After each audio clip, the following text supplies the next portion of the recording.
brief history of the United States of America. Hi, boys and girls, ready to get started? Once upon a time, there were these people in Europe called pilgrims, and they were afraid of being persecuted. So they all got in a boat and sailed to the New World where they wouldn't have to be scared ever again. Oh, I'm so relaxed. I feel so much safer. But as soon as they arrived, they were greeted by savages, and they got scared all over again. So they killed them all. Now, you'd think wiping out a race of people would calm them down, but no. Instead, they started getting frightened of each other. Witch! So they burned witches. In 1775, they started killing the British so they could be free. And it worked, but they still didn't feel safe. So they passed a Second Amendment which said every white man could keep his gun. I loves my gun. Loves my gun. Which brings us to the genius idea of slavery. You see, boys and girls, the white people back then were also afraid of doing any work. So they went to Africa, kidnapped thousands of black people, brought them back to America, and forced them to work very hard for no money. And I don't mean no money like I work at Walmart and make no money. I mean $0. Nothing. Not a zip. Doing it that way made the USA the richest country in the world.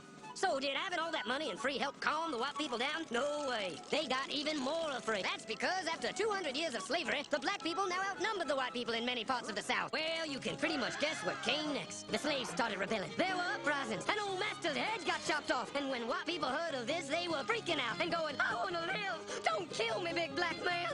Well, just in the nick of time came Samuel Colt, who in 1836 invented the first weapon ever that could be fired over and over without having to reload. And all the southern whites were like, yeehaw!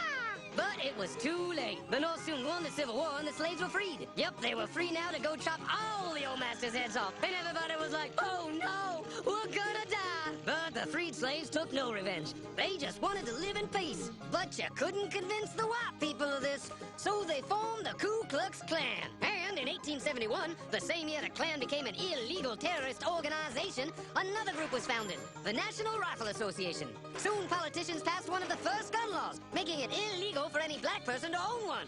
It was a great year for America, the KKK and the NRA. Of course, they had nothing to do with each other, and this was just a coincidence. One group legally promoted responsible gun ownership, and the other group shot and lynched black people. And that's the way it was all the way to 1955, when a black woman broke the law by refusing to move to the back of the bus. White people just couldn't believe it. Huh? Well, I won't say move. What's going on? Man, all hell broke loose. Black people everywhere started demanding their rights, and white people had a major freaky feel meltdown, and they were all like, run away! Run away! And they did. They all ran fleeing to the suburbs where it was all white and safe and clean. And they went out and bought 250 million guns and put locks on the doors, alarms in the houses, and gates around the neighborhoods. And finally, they were all safe and secure and snug as a bug.